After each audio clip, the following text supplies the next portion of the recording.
8월 4일 새벽 기도회를 시작하겠습니다. 우리 다 함께 찬송가 88장 내 진정 사모하는 찬양하시겠습니다.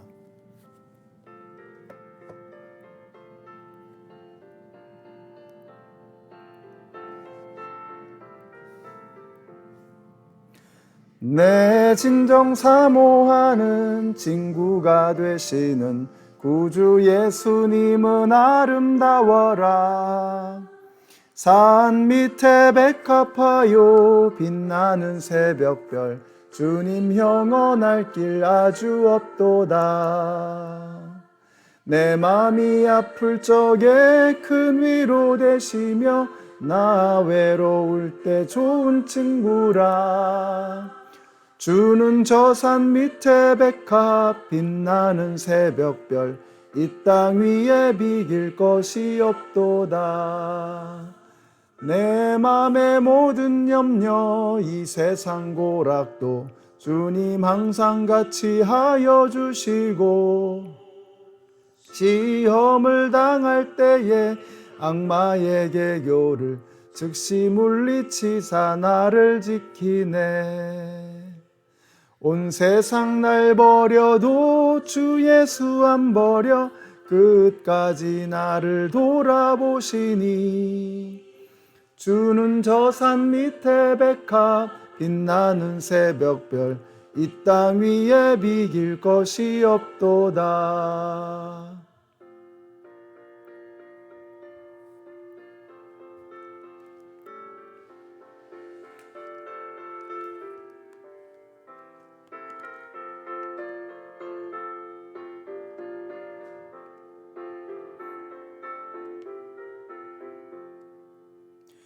내 맘을 다하여서 주님을 따르면 길이 길이 나를 사랑하리니.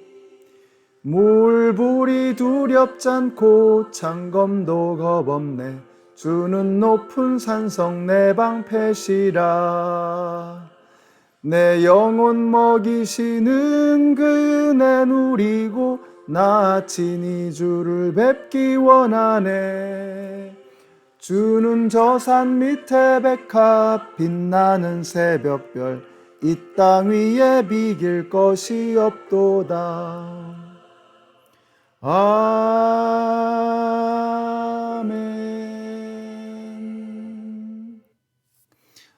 오늘 우리에게 주시는 하나님의 말씀은 마태복음 21장 18절로부터 22절까지의 말씀입니다. 새벽에 성 안으로 들어오시는데 예수께서는 시장하셨다. 마침 길가에 있는 무화과 나무 한 그루를 보시고 그 나무로 가셨으나 잎사귀 밖에는 아무것도 없으므로 그 나무에게 말씀하셨다. 이제부터 너는 영원히 열매를 맺지 못할 것이다. 그러자 무화과 나무가 곧 말라버렸다. 제자들은 이것을 보고 놀라서 말하였다.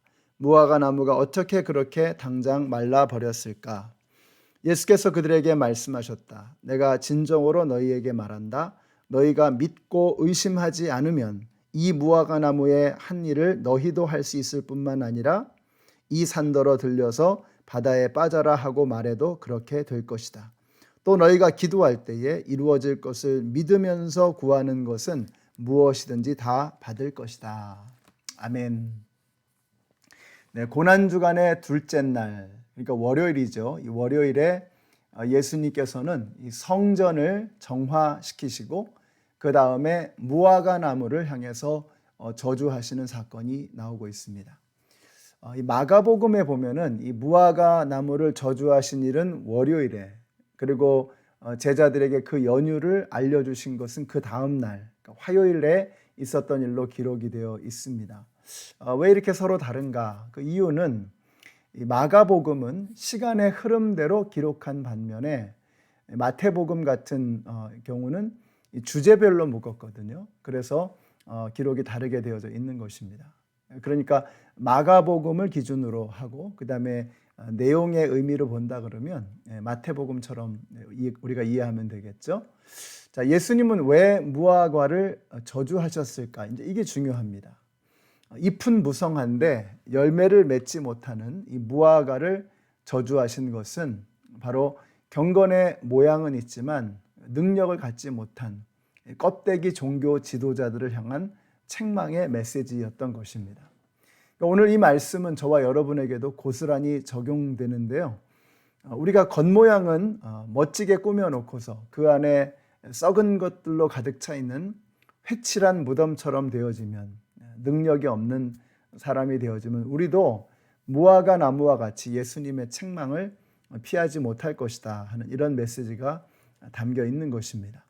오늘 주님께서 이 말씀을 우리에게 들려주시는 이유는 너무나 분명합니다. 주님은 우리가 껍데기로 살기를 원치 않으시는 것입니다. 그러니까 모양은 크리스찬인데 내용은 없는 그런 껍데기가 되기를 원치 않으시는 거죠. 그럼 오늘 우리가 어떻게 살아야 할 것인가? 그리스도인의 모양을 유지하는 것, 저는 이것이 굉장히 중요한 것이라고 생각합니다. 여러분의 말에 예수님의 품격이 담겨 있으면 좋겠습니다. 우리 그리스도인들이 말 함부로 하면 안 되죠.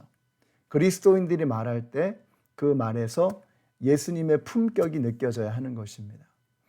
여러분의 눈빛에 예수님의 따스함이 배어 있기를 바랍니다.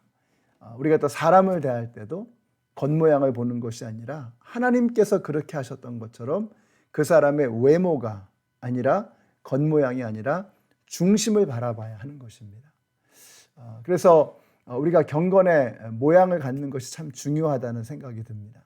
그리스도인은 그냥 이렇게 우리가 보기만 해도 그리스도를 생각나게 하는 그런 사람이 되어야 한다는 것입니다.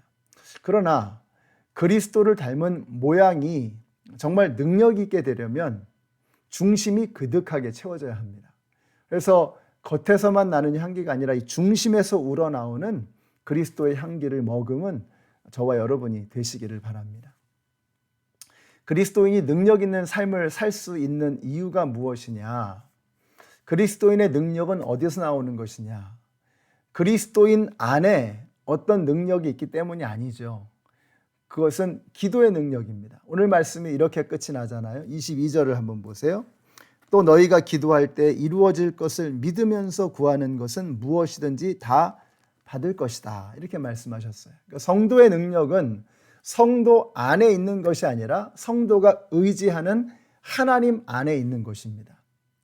우리가 기도해야 되는 이유가 바로 여기에 있습니다. 아니, 기도하지 않을 수 없는 이유가 바로 여기에 있습니다. 그러니까 기도를 해야 하는 것과 기도하지 않을 수 없는 것은 엄청난 차이가 있죠.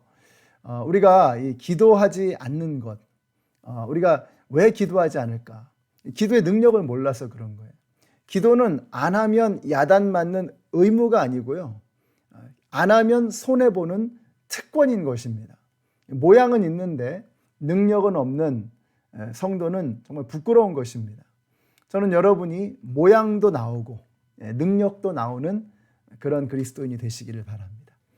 그러기 위해서 반드시 필요한 것이 바로 기도입니다. 기도. 능력은 내 안에 있는 것이 아니고 내가 의지하는 하나님 안에 있는 것이기 때문이죠. 그러므로 오늘부터 우리 성도님들이 기도의 특권을 누리게 되시기를 바랍니다. 여러분이 기도의 특권을 누리기로 결심하세요. 이거 안 쓰면 손해입니다. 믿고 구하는 것은 받는다고 하셨잖아요. 21절에서는 산더러 바다에 빠지우라고 하면 그대로 된다고 말씀하셨어요. 이것이 바로 기도의 능력인 것입니다. 여러분 앞을 가로막고 있는 마귀의 권세가 정말 산처럼 버티고 있다고 할지라도 명령하세요. 여러분이 예수의 이름으로 명령하면 산처럼 버티고 있는 마귀의 권세도 무너지는 역사가 나타나게 되는 것입니다. 이것이 바로 그리스도인의 능력입니다. 우리가 경건의 모양은 다 가지려고 애를 쓰면서도 능력이 없는 것은 내 안에 능력이 있다고 착각을 하기 때문에 그런 거예요. 그러니까 능력이 안 나오는 거죠. 뭐 역사가 나타나지 않는 거죠. 근데 능력은 성도 안에 있는 것이 아니라 성도가 의지하는 하나님 안에 있다. 그것이 바로 기도죠. 그래서 기도를 통해서 경건의 능력, 성도의 능력이 나오게 되는 것입니다. 이것이 그리스도인들의 능력이죠. 잎사귀만 무성하고 열매는 없는 속빈 강정 같은 그리스도인 되지 마시고 속이 꽉 찬 만두 같은 그러한 그리스도인이 되시기를 바랍니다. 그런 하루로 오늘 하루를 한번 살아보시기를 바라요. 예수의 이름으로 기도하고 예수의 이름으로 승리하고 우리가 믿고 간구할 때 반드시 이루어진다고 약속하신 그 예수님의 말씀을 믿고 우리 앞을 가로막고 있는 마귀의 태산과 같은 권세를 바다에 빠지라고 무너지라고 명령하고 승리를 거두시는 오늘 하루가 되시기를 예수님의 이름으로 축원합니다. 기도하겠습니다. 하나님 감사합니다. 오늘 저희들에게 기도의 능력, 성도의 능력을 일깨워 주셔서 감사합니다. 저희들이 경건의 모양은 열심히 가지려고 했지만 능력 있는 성도의 삶을 살지 못했던 것은 내 스스로를 의지하려고 했던 교만 때문인 줄로 고백합니다. 내 능력이 아니라 내가 의지하는 하나님의 능력으로 마귀의 권세를 무너뜨리는 오늘 하루의 삶이 되게 하여 주시옵소서. 예수님의 이름으로 기도드렸습니다. 아멘. 오늘 저와 여러분이 경건의 모양, 성도의 아름다운 모습을 그리스도를 생각나게 하는 사람으로 살아가게 되시기를 바라요. 뿐만 아니라 여러분 안에 계시는 하나님의 능력으로, 기도의 능력으로 마귀의 권세를 무너뜨리는 오늘 하루가 되시기를 예수님의 이름으로 축원합니다.